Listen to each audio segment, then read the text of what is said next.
Bonjour et bienvenue dans ce nouveau numéro de Carter et Piston, le numéro 32. Bon, il est encore temps, malgré cette période un peu compliquée, un peu difficile, de vous souhaiter une bonne année, de vous la souhaiter le plus possible auprès de vos proches et évidemment avec un maximum de motos. Alors avant d'aller plus loin, on va découvrir le sommaire de l'émission.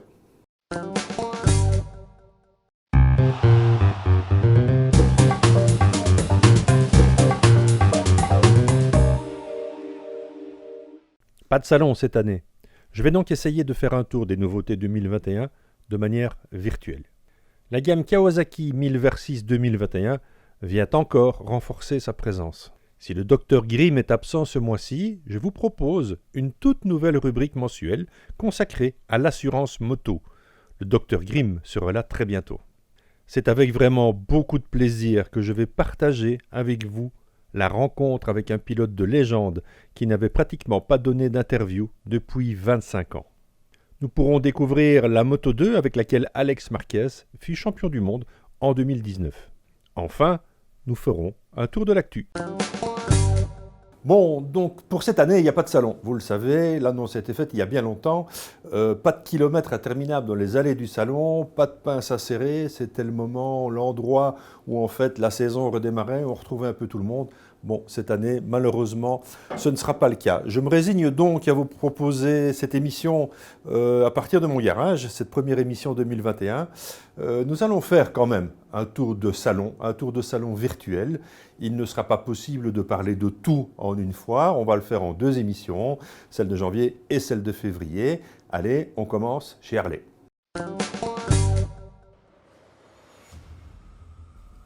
Chez Harley, le passage à l'Euro 5 fait mal. En effet, disparaît du catalogue les 750 cm3 et la gamme Sportster. La grosse nouveauté est bien sûr la Pan America qui a été lancée officiellement le 19 janvier dernier de manière virtuelle. Elle arrivera donc bientôt en concession. On ira la tester pour vous très bientôt. BMW. C'est à Bornem, chez BMW Belux, que la marque a organisé un mini-salon avec les modèles phares pour 2021.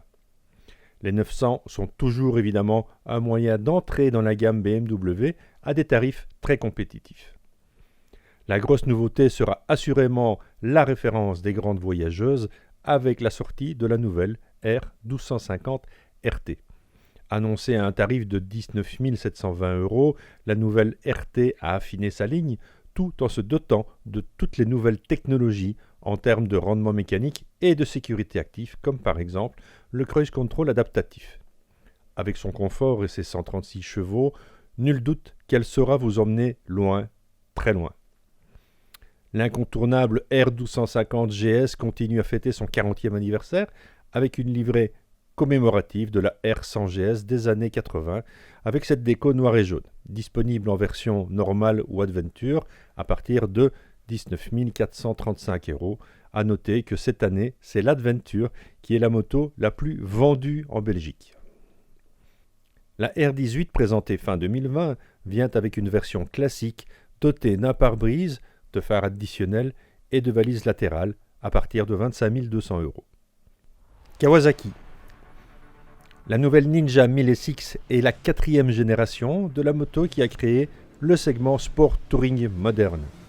À côté d'évolutions mécaniques et d'un style plutôt dynamique, la Ninja 1000 SX bénéficie davantage de confort, d'un régulateur de vitesse, d'un quick shifter, d'un mode de conduite intégré, ainsi qu'un écran TFT, alors sport ou touring. Pas besoin de choisir, la Kawasaki Ninja 1000 SX concilie les deux à partir de 14 399 €. Si c'est la performance qui vous branche, la performance pure, alors les nouvelles ZX10 R et RR sont là et bien là. Nouvel aérodynamisme avec aileron incorporé, nouvelle suspension et de 203 à 213 chevaux. Ces bombes sont faites pour la performance et rien que la performance, à partir de 19 699 €. La ZH2 SE est la seule moto du marché avec un moteur turbo compressé. Une foule de nouveaux équipements dont les suspensions électroniques viennent encore parfaire cette moto déjà très aboutie. Plus de 200 chevaux, gaffe au permis, à partir de 21 049 €. Depuis son lancement, la Z900 rencontre un succès qui ne se dément pas et elle fait partie des machines les plus vendues dans la catégorie des naked bikes. En raison de son concept général et de son comportement phénoménal et de son style, cette moto est vraiment très aboutie. Pour 2021, la Z900 nous revient complètement renouvelée, avec, entre autres, un nouveau design et un cadre remanié, sans oublier bien sûr des réglages d'injection et de suspension revus et corrigés.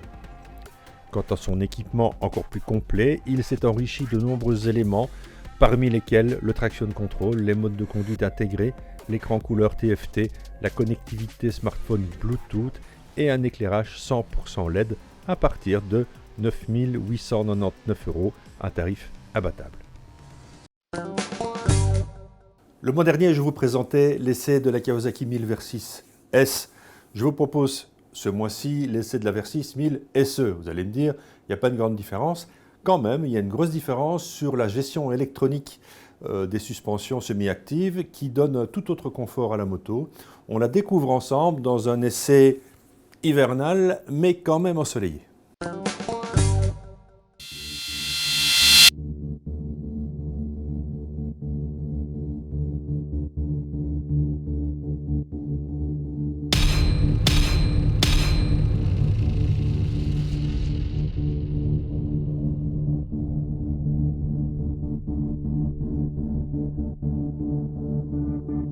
Deux ans après leur dernière mise à jour, pour 2021, les Versys s'enrichissent de nouveaux équipements. Le nouveau modèle S adopte les accessoires jusqu'alors réservés à la version SE. Quant à la version SE 2021, c'est du côté de ses suspensions à gestion électronique que l'on trouvera de l'innovation grâce à Showa et à son système Skyhook. Depuis 2012, la Versys est propulsée par un 4 cylindres en ligne pour un grand confort de roulage. Il dispose de beaucoup de puissance à haut régime et une souplesse assez extraordinaire. Loin des trails qui se veulent tout-terrain, c'est vraiment une routière efficace sur tout type de route. Un soin particulier a été apporté à la selle pour la rendre la plus confortable possible. La position de conduite ergonomique, alliée à la grande protection au vent, permet d'avaler de nombreux kilomètres dans la journée, ou même la nuit, car l'éclairage est intégralement à LED et dispose de l'éclairage en courbe. Selon le pack d'équipements choisi, il y a aussi des feux additionnels. L'équipement complet de la moto intègre l'écran TFT, déjà éprouvé et remarquable par sa lisibilité, les poignées chauffantes et le cruise control sont aussi au programme. Enfin, la connectivité Bluetooth permet de régler les suspensions de la moto, de connaître le remplissage du réservoir et en plus de tenir un journal de roulage. Le freinage est fait des composants Kawasaki KIBS avec notamment une centrale IMU pour un freinage sur l'angle en sécurité. La même centrale interagit aussi avec le contrôle de traction KTRC. La moto est recouverte de la peinture développée en interne, hautement durable et qui comble les rayures d'elle-même.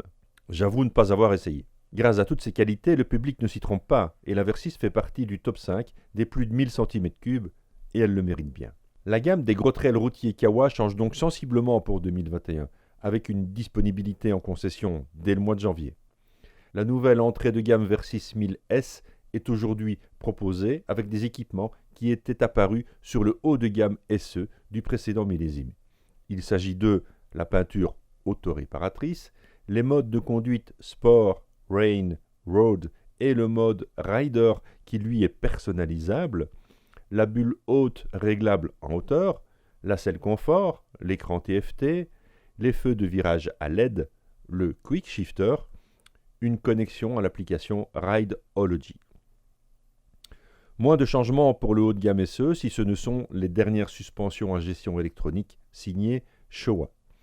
Déjà vu sur la nouvelle Honda Africa Twin, le logiciel Skyhook adapté par Kawasaki pour les besoins de la Versys module la force d'amortissement des suspensions pour permettre aux roues de suivre les imperfections de la route tout en maintenant l'assiette de la moto la plus stable possible avec une adaptation en continu. L'objectif est ici de permettre un amortissement idéal tout en réduisant le tangage. À la clé, plus de confort tout en conservant le caractère sportif de la voyageuse. À noter que cette amélioration est très performante en duo. Cette Versys SE reste donc une machine très polyvalente, capable de vous emmener loin, vous et votre passager, dans un confort absolu. Je reste personnellement très fan de cette moto, c'est un vrai pullman, capable de performances de très bon niveau, mais surtout d'un vrai confort d'utilisation.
Et voilà donc pour cette Versys. Alors moi je vous propose de continuer cette visite virtuelle du salon. On passe chez Enfield. Enfield. Grâce à l'exceptionnel succès des Twin 650 et de l'Himalayan, Royal Enfield a une expérience éprouvée pour ouvrir de nouveaux segments sur les marchés européens. La Meteor, présentée il y a un mois, est une moto polyvalente conçue autant pour l'exploration de la ville que pour l'évasion en campagne.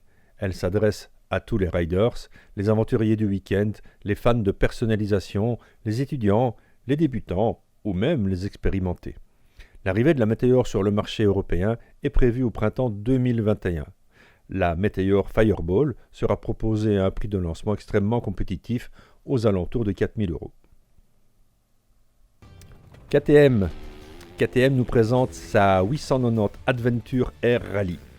Difficile d'exprimer toutes les nuances en termes de limite ou sans limite au sein d'une même phrase. Pourtant, avec seulement 700 unités disponibles dans le monde, la KTM 890 Adventure Air Rally est aussi exclusive que taillée pour le tout-terrain. Équipée de suspensions White Power Pro similaires à celles qu'on peut retrouver sur la KTM 450 Rally, abordant une palette de couleurs uniques et des pièces dérivées des machines de compétition, la KTM 890 Adventure Air Rally est apparemment uniquement limitée par ses chiffres de production. Rappelons ses points forts: suspension White Power, silencieux Akrapovic, selle Race droite, quick shifter de série, jantes plus fines avec chambre à air, kit déco exclusif, protection de réservoir en fibre de carbone et repose-pied Rally, 700 exemplaires dans le monde, tarif de base 20 999 €. La 1290 Super Duke Air 2021 est aussi au programme. Ayant fait sa mue, la KTM 1290 Super Duke Air est désormais une hyper naked bike plus fine et plus dépouillée, mais aussi plus menaçante que jamais. Monté dans un tout nouveau châssis, le moteur est une version modernisée du célèbre bicylindre LC8 en V à 75 degrés de 1301 cm3. Ce beast n'a pas fini de rugir, 180 chevaux sur un roster, ça cause, tarif de base 18 799 €. La KTM 390 Adventure. Ce trail monocylindre est compact, à une allure sportive et possède tous les équipements et les performances de la gamme KTM Adventure. Une ergonomie qui favorise la polyvalence, une livraison de puissance douce et une technologie innovante s'associent dans cette machine confortable et légère. Tarif de base à partir de 6 499 €. La KTM 350 EXC F West 2021 est construite pour les concurrents du championnat du monde d'enduro.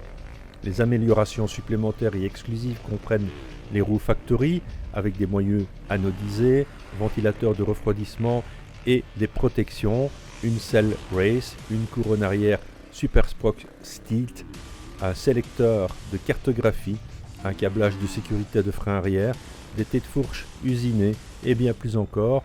Ce remarquable modèle à 4 temps est doté d'un style graphique West distinct pour compléter son look. Attention, à partir de 12 629 € pour une 350, ça pique un peu, mais c'est le prix de la performance. Bon, et bien avant de continuer, je vous propose de faire un petit tour de l'actu de ce mois de janvier 2021. Actu.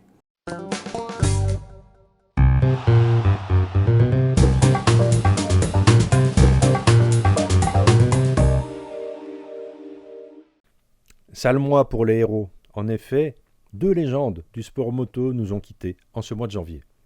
Joël Robert tout d'abord. Né le 24 novembre 1943 à Châtelet, Joël Robert commence sa carrière sur le circuit mondial au guidon d'une CZ, marque avec laquelle il remporte son premier titre en 250 cm3 en 1964. Avec ce titre, il est alors, à 21 ans, le plus jeune champion du monde de l'histoire du motocross. Après 2 nouveaux titres en 68 et 69 avec la marque tchèque, il rejoint l'équipe Suzuki. Il apporte au constructeur japonais 3 nouveaux titres consécutifs. À la fin de sa carrière, il avait établi un record de 50 victoires en Grand Prix, record qui tiendra plus de 30 ans avant d'être dépassé par son compatriote Stefan Everts. En 2000, son nom est ajouté au Motorcycle Hall of Fame de l'American Motorcyclist Association. Il est alors entraîneur de l'équipe belge du motocross des nations. Évoquer Joël Robert, c'est raconter l'un des plus grands sportifs belges du XXe siècle.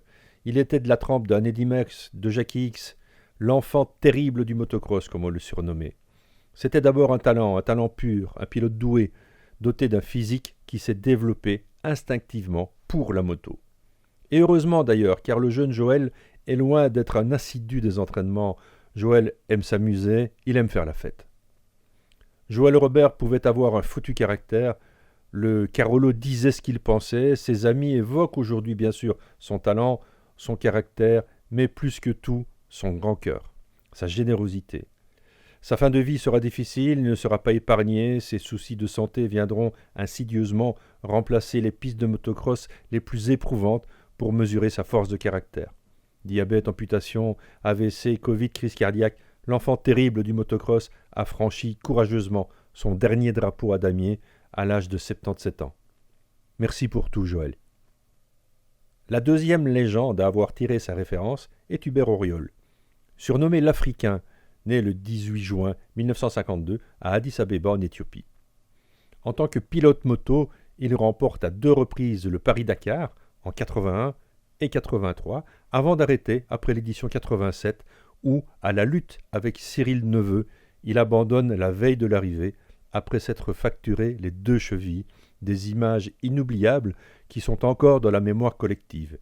Il continue néanmoins les rallyes africains sur 4 roues, d'abord au volant d'un buggy, puis en auto, remportant l'édition 1992 associé au navigateur Philippe Monet.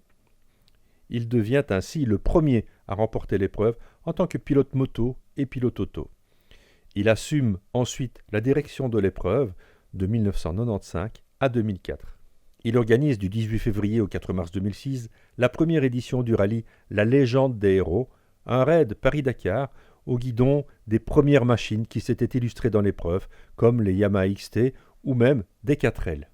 Par équipe de 3, une moto et un véhicule d'assistance, l'objectif de ce raid, limité à 50 équipages, était de retrouver l'ambiance des premiers rallyes Paris-Dakar avec un budget limité.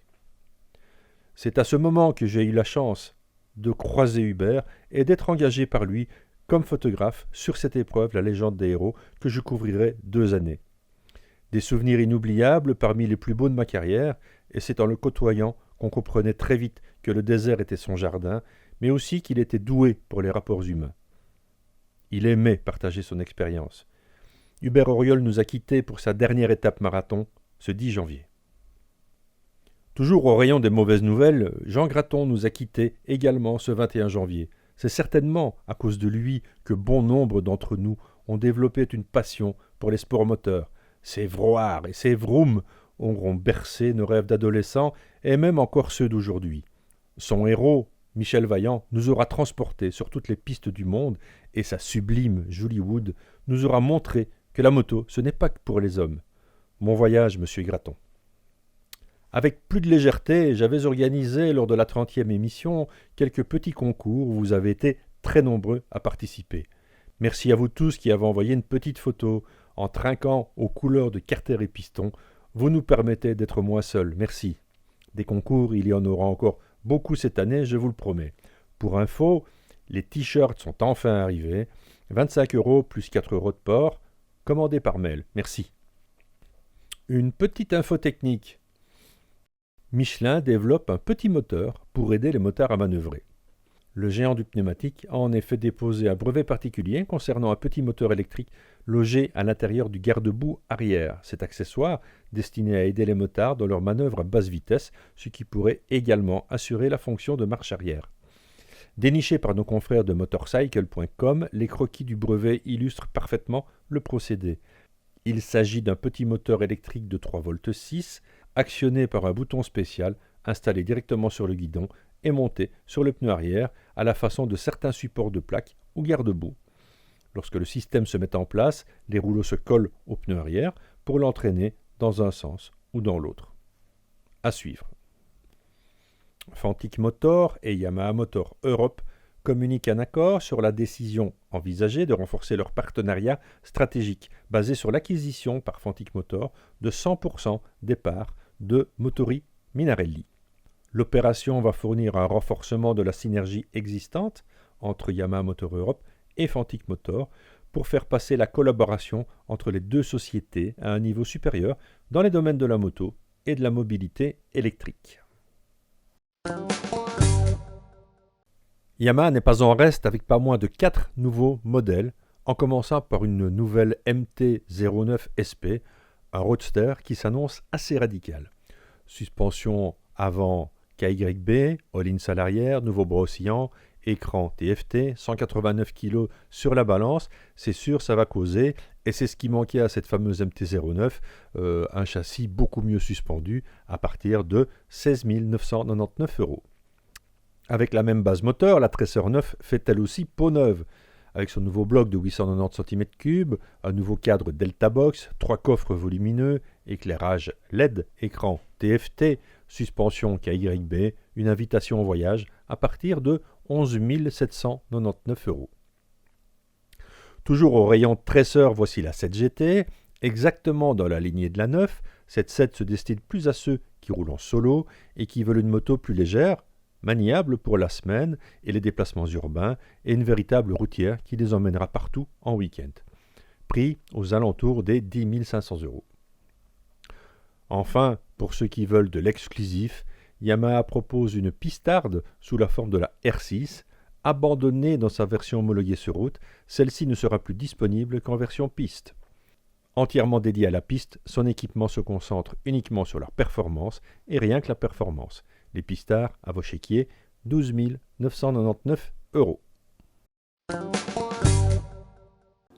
En début d'émission, je vous annonçais une nouvelle rubrique consacrée à l'assurance moto. Sujet sacro-saint s'il en faut, assurance moto dont nous avons tous besoin, qui est en partie obligatoire, mais qui a aussi des volets qui peuvent être totalement adaptés à vos besoins. On va découvrir une nouvelle rubrique mensuelle qui est animée par Jean-Yves Riavec, assureur de son état, mais avant tout motard. Je vous propose de découvrir la rubrique de Jean-Yves.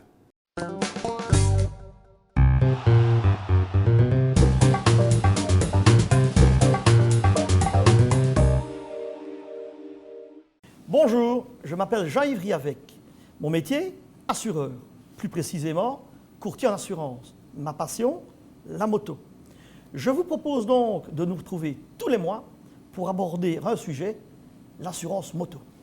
Ce mois-ci, nous allons aborder l'ARC, ou plus communément appelée responsabilité civile. Ce n'est pas un choix de s'assurer, c'est une obligation. Et l'obligation, elle ne date pas d'hier. Elle date de 1956. C'est la première fois que l'on va voir apparaître en Belgique une législation qui va donner les rails pour devoir s'assurer. Cette loi, qui date de 1956, elle est également pour vos véhicules automoteurs, votre voiture, mais également pour votre moto. Cette loi, elle va également évoluer, parce que le monde évolue, tout évolue, et on va la retrouver dans ces derniers retranchements, dans ces derniers amendements, comme on dit, en 2018. L'assurance, je viens de vous le dire, c'est une obligation. L'assurance, donc, pour pouvoir rouler avec votre moto, vous devez avoir le même document, entre autres, dans vos documents de bord, que votre voiture, c'est-à-dire la carte verte. Carte verte, c'est plus tellement exact, parce que depuis le mois de juillet 2020, elle est devenue blanche. Vous allez me dire, qu'est-ce que ça peut influer dans le cadre de l'usage de ma moto? Mais il faut savoir qu'en tant que motard, on a toujours un tas de papiers sur soi. Et les papiers, les documents de bord que vous avez dans le cadre de votre véhicule, votre carnet d'immatriculation, votre certificat de conformité, votre carte blanche maintenant, maintenant votre carte blanche, certaines compagnies vous permettent de la copier sur votre smartphone avec un code QR. C'est une autorisation des autorités de tutelle à ce sujet-là. Donc vous pouvez mettre sur votre smartphone votre carte verte, donc vous ne serez plus ennuyé à avoir un papier complémentairement et vous allez avoir une digitalisation des choses. Ça, c'est un premier mouvement, un premier avancement dans la facilité d'usage.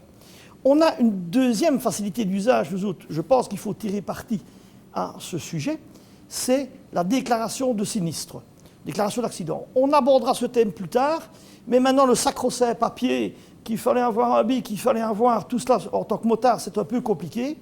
Également, il existe une version entièrement digitale que vous pouvez utiliser et je vous propose de télécharger éventuellement, avec le lien qui se situe ici en dessous de l'image, cette utilisation. Ça, c'est la généralité des choses, ce sont les fondements. Donc, responsabilité civile, c'est obligatoire. Mais c'est quoi la responsabilité civile? Ça sert à quoi? C'est pas pour le conducteur, c'est pas pour nous, c'est pour les autres. Il y a un fondement qu'il faut bien retenir en responsabilité civile. Il y a 3 choses pour qu'il y ait notion de responsabilité, et ces 3 choses vont donner l'exécution de votre contrat. La première chose, c'est de commettre une faute. C'est refuser une priorité, par exemple. C'est un dommage. J'ai refusé la priorité et j'ai été percuté une autre personne, un autre véhicule ou un autre objet immobilier, par exemple. Et c'est à cause de cette faute qu'a eu lieu le dommage. Donc c'est ce qu'on appelle le lien de causalité. Donc toujours bien retenir cette notion. En responsabilité, il faut toujours 3 choses. Une faute, un dommage et un lien de causalité. Ça, c'est extrêmement important de pouvoir retenir à ce sujet-là. Il faut savoir que tout le monde ne respecte pas la loi. C'est une obligation, on le sait bien, mais certaines personnes, on ne sait pas pourquoi, mais certaines personnes aiment un petit peu contourner les choses. Sachez que de contourner les choses, vous pouvez avoir certains problèmes. Problème pénal, évidemment, vous commettez une infraction. Donc, le ministère public peut très bien, dans un certain cadre, recourir vers vous. Ça, c'est une première chose. Mais également, la compagnie de responsabilité civile qui vous a assuré, cette compagnie peut, dans certains cas, se retourner contre vous. Donc, faites gaffe quand vous faites la souscription d'un contrat et n'essayez pas de contourner les choses. Il vaut mieux 2 fois parler correctement avec son courtier pour qu'on aborde les choses de façon pragmatique et de façon qui ne vous desserviront pas dans l'avenir. J'aborde également un petit thème ici, que je viens de vous dire ici, que certaines personnes détournent un peu les choses, ou certaines personnes ne respectent pas la législation en vigueur, et si je faisais jamais un accident avec un autre qui n'est pas assuré, que se passait-il? Mais il faut savoir que dans votre responsabilité civile, brièvement, un quart de la prime d'assurance que vous payez annuellement, ou peu importe, suivant un certain nombre de fractionnements, comporte des impôts et frais et des taxes. Eh bien, dans cette petite partie, qui est un quart de la prime, une partie va donc alimenter ce qu'on appelle le fonds de garantie. Et le fonds de garantie vous permettrait éventuellement de récupérer un dommage que vous auriez subi en faisant une déclaration auprès de ce fonds commun de garantie. Le fonds commun de garantie, lui, va vous assurer l'indemnisation pour une personne qui n'aurait pas souscrit ce type de contrat qui est obligatoire. Évidemment, vous vous dites, je ne m'assurerai peut-être pas de cette façon-là. De toute façon, il y a un fonds de garantie. Attention, fonds commun de garantie, ce n'est pas un jackpot. Ce n'est même pas le loto. C'est-à-dire qu'il est certain que le fonds commun de garantie va intervenir, mais il est certain qu'il va recourir contre vous pour tous les déboursements. Ça, c'est une chose qui est claire également à ce sujet-là. J'aborderai également un dernier point ici. Nous sommes dans une société qui est consumériste. C'est tout le temps la consommation, et consommation, mais au moins cher, le moins cher possible. Soyez très attentifs aux choses ici qui sont fondamentales. Toujours bien déclarer le conducteur qui va utiliser votre engin. Comme une voiture, si c'est vous qui l'utilisez, c'est vous. Si c'est quelqu'un de votre famille qui l'utilise régulièrement, contactez votre courtier. Vous pourriez avoir des ennuis à ce sujet. N'oubliez pas également que certains tarifs, certaines compagnies, en fonction de l'usage du véhicule, une circulation limitée, je fais moins de X kilomètres l'année, vous pouvez bénéficier de tarifs préférentiels.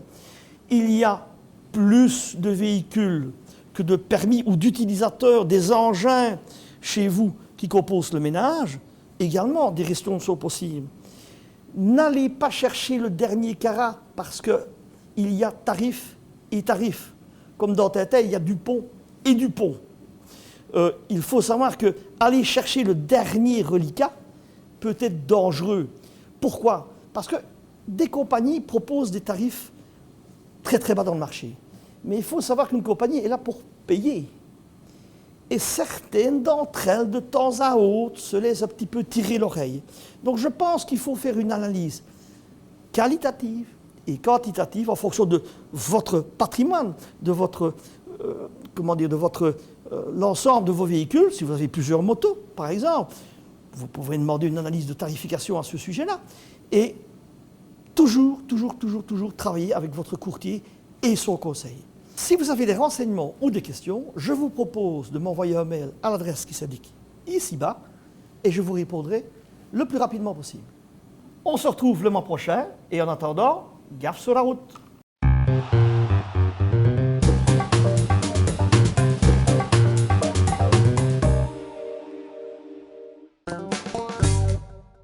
Voilà, c'était donc la première séquence de Jean-Yves. On le retrouvera chaque mois, comme promis, avec chaque mois un sujet différent abordé, jusqu'à des choses qui seront peut-être un peu plus pointues tout au long de la saison. N'hésitez pas à lui envoyer un mail avec des questions ou des choses que vous n'arrivez pas à résoudre vous-même. Bon, eh bien, puisque Jean-Marc était assis sur une Triumph, continuons la visite de ce salon virtuel 2021 avec cette marque. Triumph mise sur 3 modèles phares pour 2021. En raison de l'annulation du salon annoncé précédemment, Triumph proposait cette année de tenir le salon chez ses concessionnaires sous la forme de Triumph Triple Days. Vous avez également tout le mois de février pour visiter les concessions et pendant ces jours, profiter des promotions salon. La Tiger 850 Sport fait partie évidemment des nouveaux modèles pour cette année chez Triumph. Une machine au look de trail, résolument routière, animée par un 3 cylindres de 888 cm3. Elle se veut une belle alternative à ceux qui ne posent pas leurs roues sur les chemins, à partir de 11 550 €.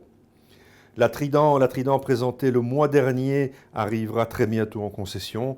Promise déjà un très beau succès, les commandes affluent à partir de 7 995 €.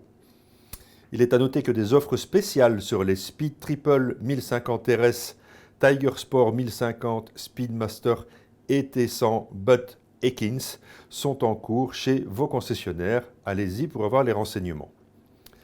En avant-première, Triumph nous a donné l'exclusivité de la première présentation de la toute nouvelle Speed Triple 1200. C'est dans un tout nouveau showroom que nous découvrirons en détail le mois prochain que la nouvelle Speed Triple 1200 a été dévoilée chez Hot Motorbike à Theux ce 26 janvier. On y est les amis, présentation mondiale de la Triumph Speed Triple 1200, la nouvelle Speed Triple, une moto légendaire de la gamme de chez Triumph. On est évidemment à Theux aujourd'hui, centre du monde pour Triumph. On va les dévoiler, on y va, go! Voilà les amis, voilà les deux merveilles. Alors, on l'a ici dans la version grise, dans la version noire. Celle-ci est munie de quelques options. Une moto évidemment de tous les superlatifs. Elle a gagné pas mal de kilos. Elle a fait une grosse cure d'amaigrissement. Elle a gagné aussi en puissance. On est à 180 chevaux. Cette moto est entièrement neuve. Du bout des roues au bout des pistons, cette moto a été repensée pour l'esprit de la Speed. À sa sortie en 1994, la Speed Triple a permis à Triumph de développer un peu son image grâce à cette machine qui était un rien hooligan. Preuve en est qu'elle n'a jamais quitté la gamme du constructeur et a même permis, dès la T509 en 1997, d'imposer la double optique comme l'une des signatures visuelles de la marque anglaise. Alors quand ça change, ça change. L'actuelle 1050 Speed Triple RS était très sympa, mais elle était aussi un peu à bout de développement puisque les origines de ses entrailles remontaient au millésime 2005. En même temps, elle devait faire face à la concurrence des roadsters de caractère qui n'étaient pas restés les bras croisés. Preuve en est, les Yamaha MT-10, KTM 1200 Super Duke, sans parler évidemment des divins V4 italiennes. Là, pour allonger les bras, on sait que ça les allonge. De fait, Triumph a entièrement revu sa copie pour cette nouvelle génération de Speed Triple. Le moteur passe en 1200 cc, elle est annoncée pour 180 chevaux et 198 kg, en plus d'être comme toujours chez Triumph, construite avec un soin du détail maniaque et de disposer de toutes les assistances électroniques possibles. À découvrir bientôt en concession et disponible à la vente à partir de fin mars. On se réjouit évidemment de l'essayer. On est dans une présentation statique, je vous le dis, c'est une première mondiale. On a l'honneur de Triumph de pouvoir la dévoiler pour vous ici. Mais vous pouvez déjà voir que cette moto est en fait le condensé de ce que peut faire Triumph en termes 1 de technologie, 2 de nouvelles technologies qui équipent cette moto en termes d'anti-patinage, d'anti-wheeling, de tableau de bord entièrement TFT, de l'éclairage LED, mais aussi de la sportivité avec un nouveau 3 cylindres, 180 chevaux. Ça va causer et on se réjouit de s'asseoir dessus. D'ailleurs, moi je ne vais pas résister plus longtemps.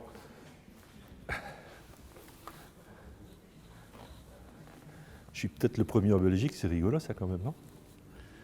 Belle position de conduite, c'est ferme, ça va être sport, on se réjouit.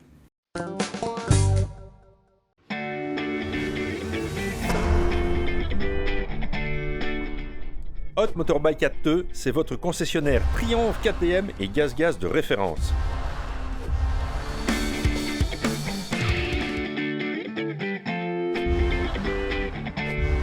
Dans un tout nouveau showroom, venez découvrir les gammes complètes dans ces 3 marques.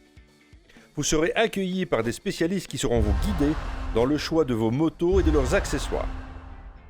Chez Hot Motorbike, toutes les machines sont à l'essai sur rendez-vous.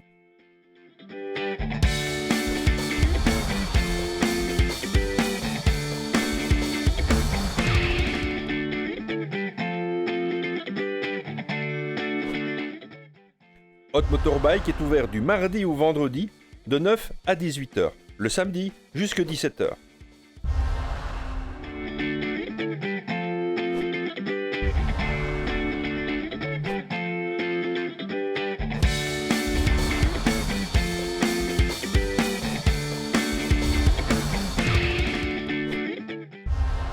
Dans l'atelier, 4 mécaniciens de haut niveau sont là pour préparer et prendre soin de vos motos.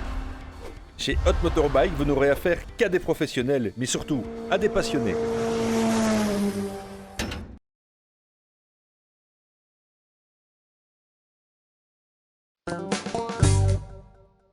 En restant chez Triumph et chez Hot Motorbike, je vous propose de découvrir la Moto 2, avec laquelle Alex Marquez fut champion du monde en 2019.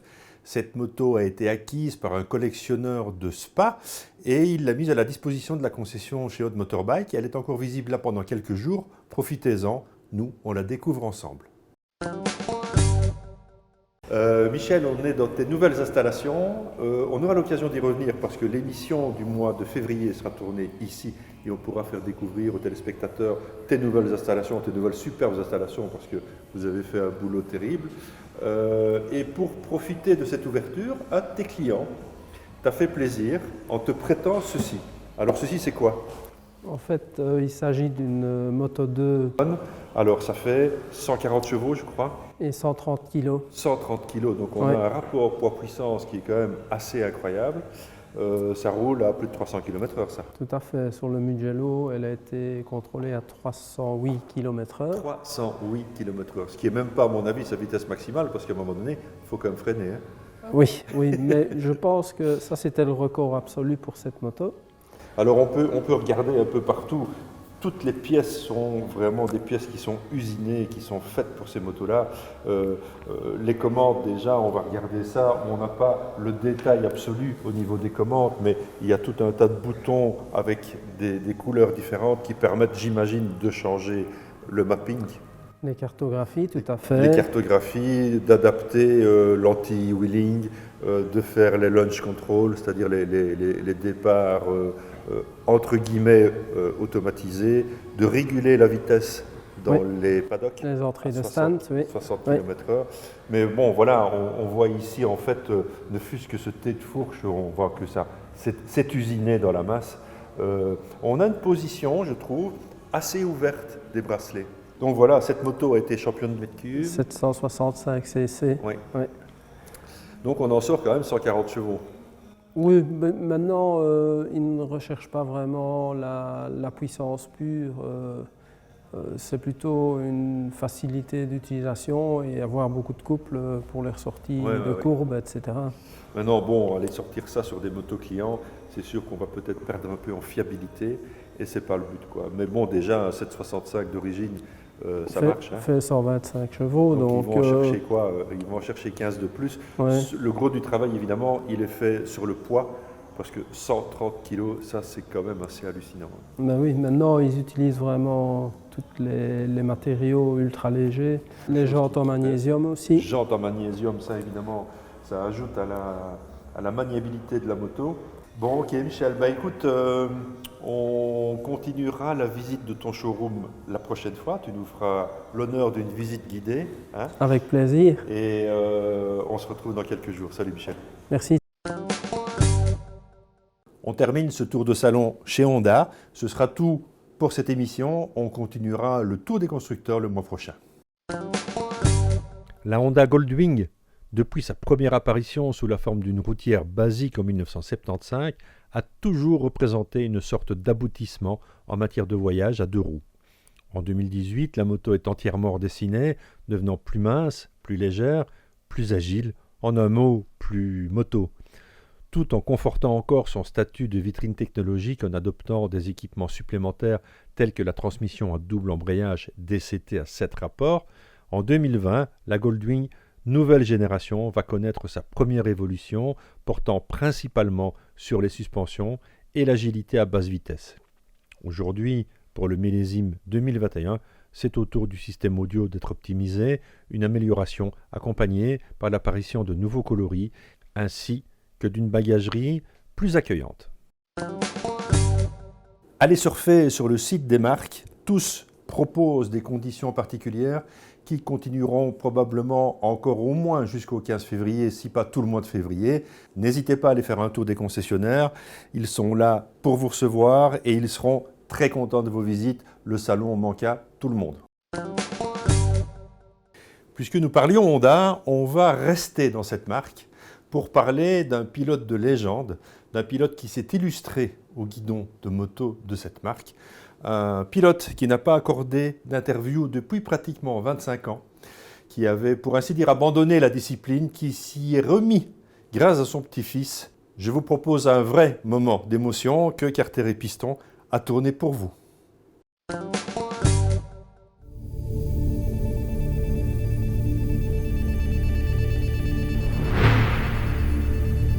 un des premiers à venir du vélo trial, avec lequel il suivait son frère, Jean-Marie, trialiste de bon niveau. À l'époque, les zones de trial étaient appelées non-stop.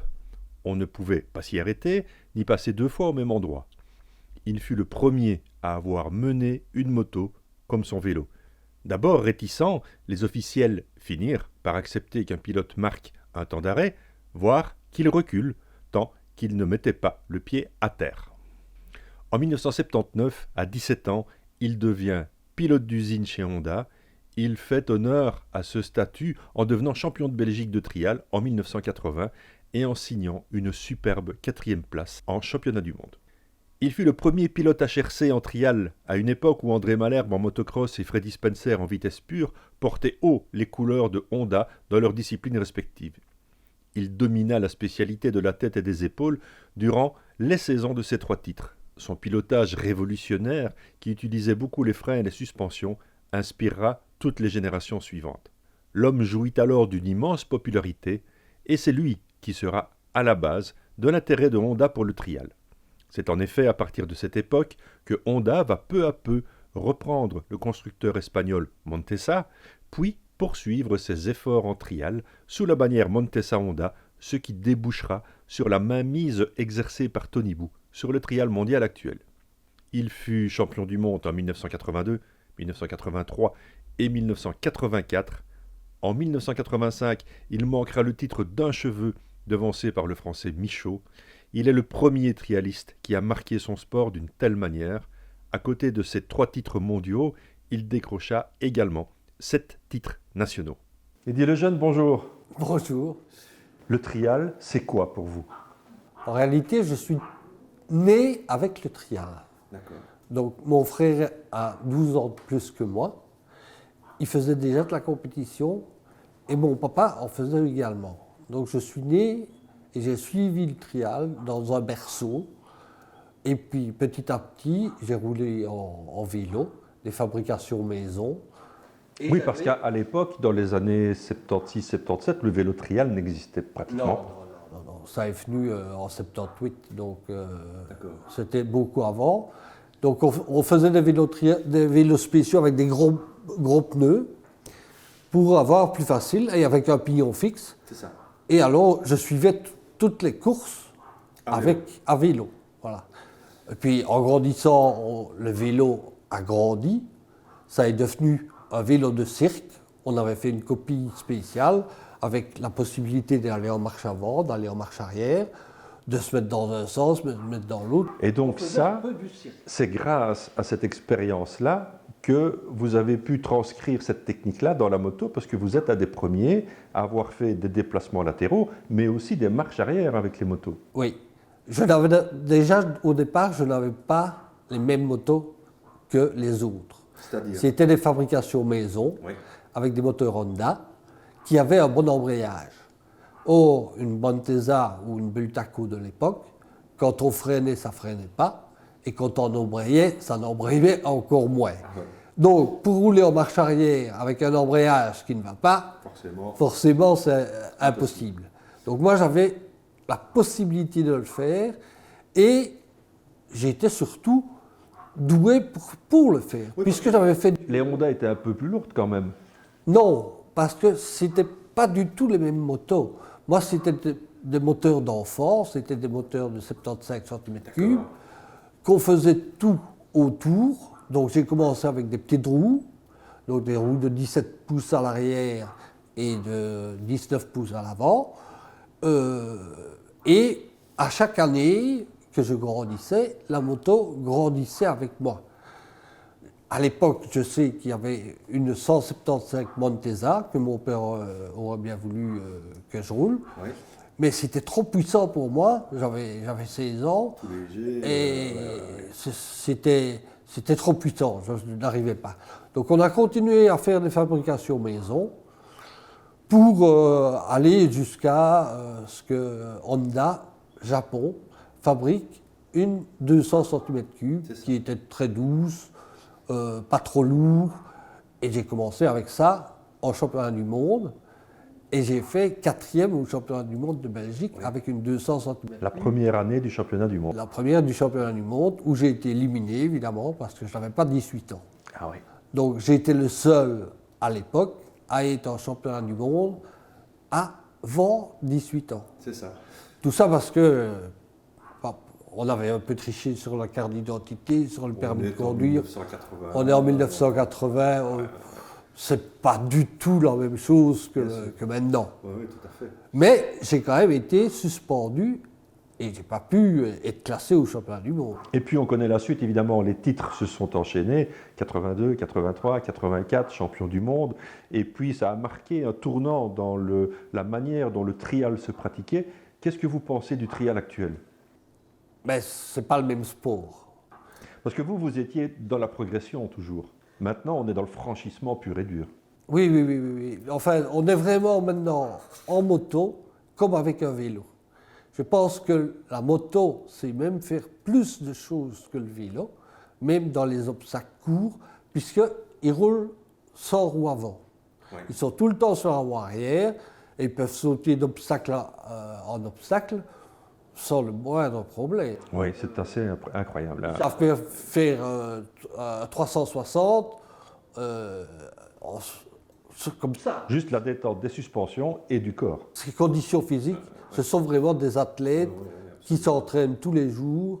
Et en moto, par exemple, maintenant, ils montent au mur. Ils montent sur le mur, 3, 4, 5 mètres haut, et puis ils retombent et recommencent. Oui, parce que en fait, vous avez été un peu le déclencheur de l'intérêt pour Honda HRC. Donc HRC, on rappelle, c'est le Honda Racing Corporation, qui à l'époque était déjà très impliqué dans la compétition, mais en vitesse pure avec Spencer, avec André Malherbe en motocross. Et vous, en trial, vous êtes arrivé. Honda a commencé à s'intéresser au trial, et de fil en aiguille, avec les années, a fait ce fameux rapprochement qui existe toujours, qui est Honda Montesa, avec la suprématie actuelle de Tony Bou. Tony Bou, pour vous, c'est quoi? Un extraterrestre. Mais je pense qu'il y en a 4-5 maintenant qui sont... Mais c'est phénoménal. On montre à une personne qui ne connaît pas le trial, on dit c'est pas possible. Qu'est-ce qu'il y a comme trucage? C'est un magicien. C'est un magicien, c'est pas possible. Et en fait, vous roulez maintenant sur une moto moderne. Oui, mais je ne sais même plus franchir une marche de 50 cm avec une moto ancienne. C'est vrai? Ah oui, j'ai essayé la semaine dernière parce qu'il y avait un trial de vieille tige. Oui. J'ai essayé, je n'arrivais à rien. D'accord. Bon, c'est peut-être une question de s'y remettre un peu. Il faudrait rechanger toutes les motos parce que mes motos allaient mieux que les motos actuelles ancêtres. Ah oui, d'accord. Elles étaient mieux réglées, on changeait d'embrayage, le câble d'embrayage toutes les courses, on changeait les pneus toutes les courses. Oui, c'était des machines d'usine en fait. C'était des motos d'usine, j'avais un mécanicien attitré, on roulait 3 fois par semaine, on allait à la gym 3 fois par semaine, on courait quelques kilomètres, mais par rapport à maintenant, je pense qu'ils sont encore plus professionnels que moi je ne l'étais. Ouais. Je pourrais presque dire que j'ai été un des premiers professionnels. On est bien d'accord. Ouais, on est bien d'accord. Pour le style aussi, les salopettes Rothmans, c'était extraordinaire. Les salopettes blanches, personne n'y aurait pensé. Eddy, on vous voit depuis un certain temps sur Facebook, par exemple, en train d'enseigner ou de transmettre votre passion de trial à des jeunes. C'est qui ces jeunes? En réalité, j'avais complètement arrêté le trial. D'accord. Et j'étais un peu cassé de partout. Et le fait de ne plus rien faire et compagnie, je me suis remis un peu en état, en route. Et j'ai eu un petit-fils qui a maintenant 5 ans et demi. Donc à partir de 2 ans, il était déjà sur les overmortes. Et par la suite, il a eu une petite moto, vraiment toute petite. Et puis au départ, c'était même un petit sidecar que j'ai fait fabrication maison.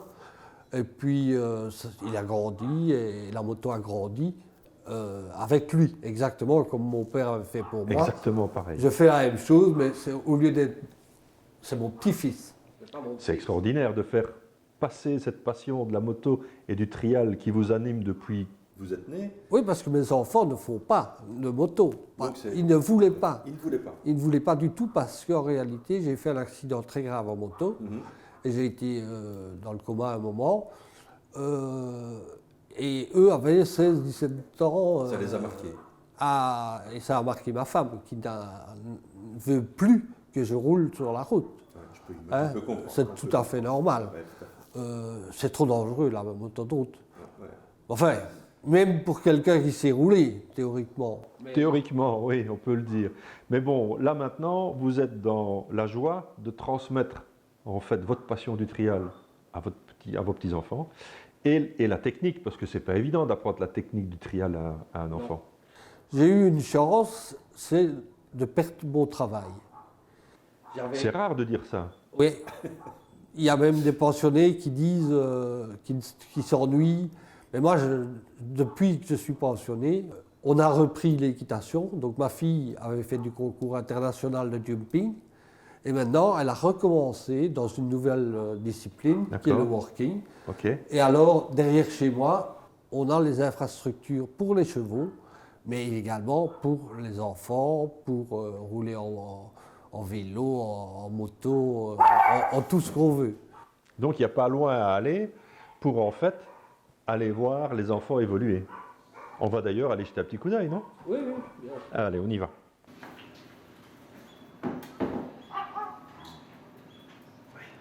T'es toujours content d'aller rouler?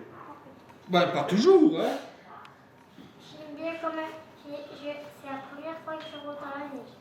Ah oui, parce que autrement il allait être fatigué, et comme la journée va être très longue. Eddy, ça c'est la moto d'Edouard. Eh oui. Combien ça pèse ça? Environ 30 kilos. 30 kilos, incroyable. C'est plus lourd que le. Ouais, mais bon, c'est quand même hallucinant. Je m'imagine quand j'étais gamin, tu t'imagines avoir eu un engin comme ça? Oh là là.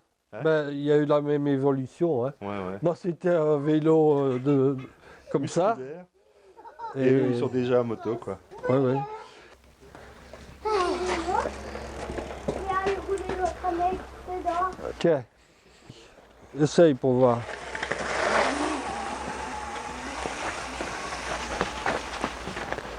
Allez, viens.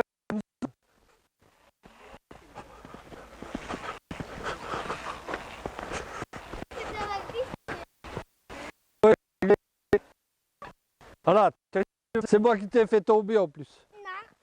Bon, Eddy, les conditions ne sont pas exceptionnelles pour les faire rouler aujourd'hui, hein. Il y a de la neige, ça glisse un peu partout. On voit quand même qu'ils ont un niveau de compréhension de la gestuelle du corps pour aller trouver un peu d'adhérence et se Oui, parce positionner. que c'est pas si évident que ça. Hein. C'est pas évident, non, pas vraiment évident. Je crois que tu as un autre endroit pour les faire rouler au sec, non? Ah oui, depuis peu, on est autorisé à aller dans la salle de save, Ouais, qui est tout aménagée pour le trial. d'accord. Et les petits maintenant vont là quand il fait mauvais. On y va? On y va. Allez, on y va. Eddy nous donne rendez-vous à Sèvres. En face de l'ancienne caserne militaire se trouve un bâtiment qui abrite le Vélo Club Trial RDMC. Ce club, vieux d'une trentaine d'années, réunit des jeunes qui veulent apprendre les bases et le trial à vélo, étape incontournable des futurs trialistes moto. Une quarantaine de membres s'y entraînent chaque semaine et participent aux compétitions nationales et même internationales. Accessible sur demande aux motos électriques, ce terrain de jeu est un outil de formation incroyable. Le jeune Sacha nous en explique un peu ses motivations. J'ai commencé il y a 2 ans et là je fais des compétitions, mais vu qu'il n'y en a plus, Ah oui, on s'entraîne. Qu'est-ce que tu aimes dans le vélo trial? La peur et la technicité. La peur? Ouais, la peur, j'aime bien quand C'est même. vrai. Et il y a des trucs que j'ose pas faire. Ouais. Et quand je réussis, je suis content, par Ah ouais. exemple.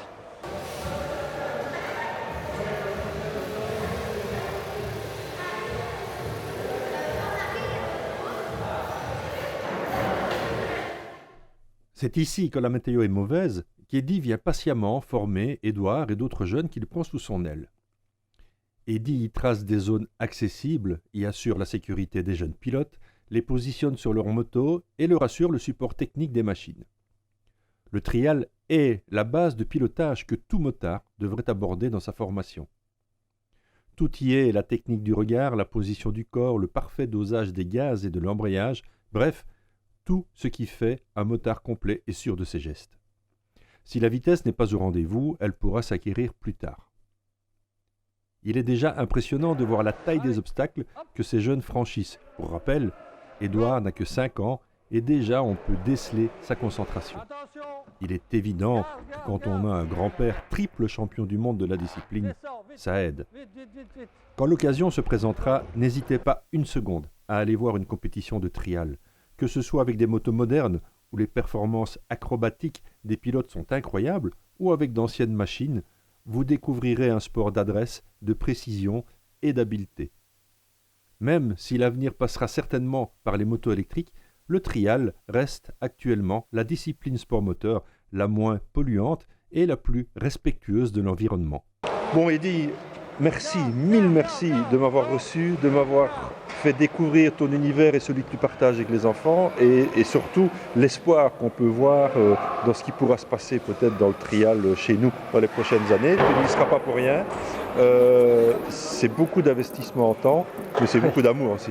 L'avant-midi, je le consacre aux chevaux. Oui. Et alors l'après-midi, je m'occupe des enfants, de réparer les motos, de préparer les motos. Et ma femme fait tout le reste, le nettoyage des vêtements et tout ça. Donc c'est pour ça que c'est vraiment génial d'avoir une salle. Oui, évidemment, ça c'est vraiment Parce top. qu'il faut bien faire qu'il roule 3 fois par semaine. Et 3 fois par semaine, laver les motos, entretenir Ça les prend du vêtements, le tout. C'est beau. Eddy, mille merci vraiment. J'espère qu'on se reverra très bientôt et j'en suis sûr. Oui. Continue ce boulot merveilleux avec les enfants. En tout cas, moi, de loin, je vais le suivre et j'espère qu'ils feront vite un peu de compétition. Merci Eddy, à bientôt.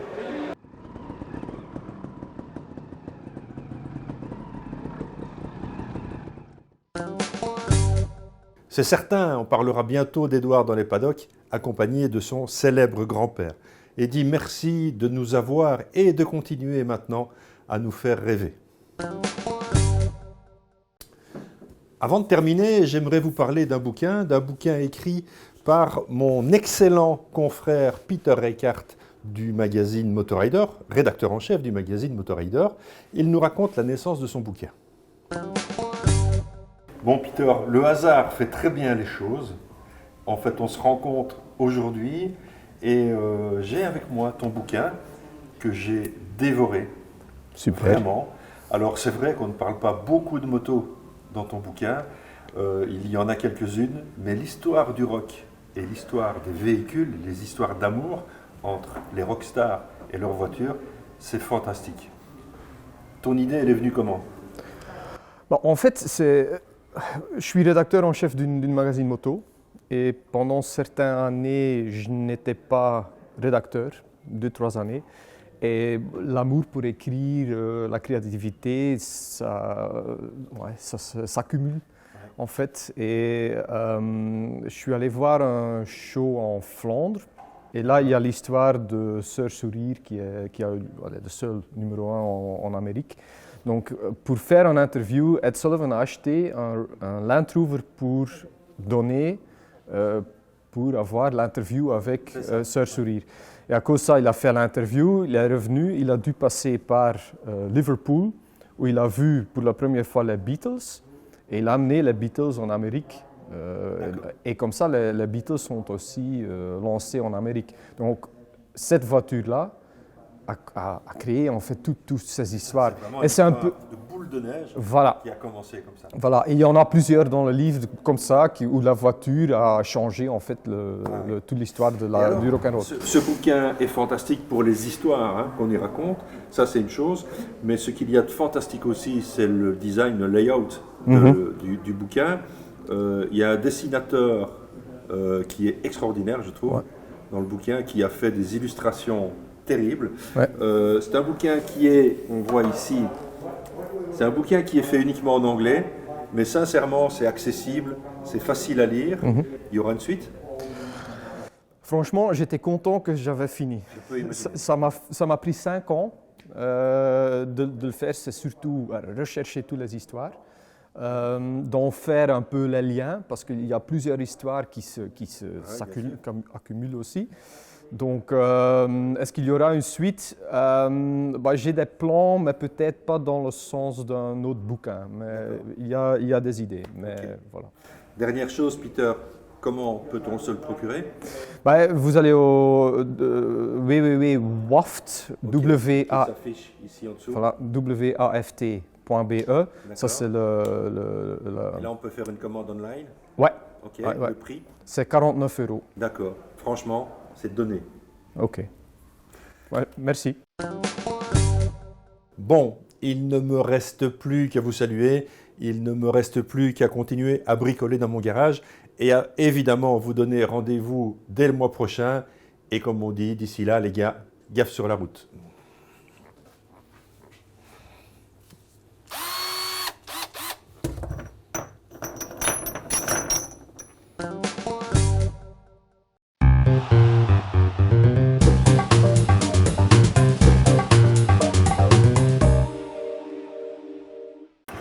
J'avais dessiné sur le side son doux visage qui me souriait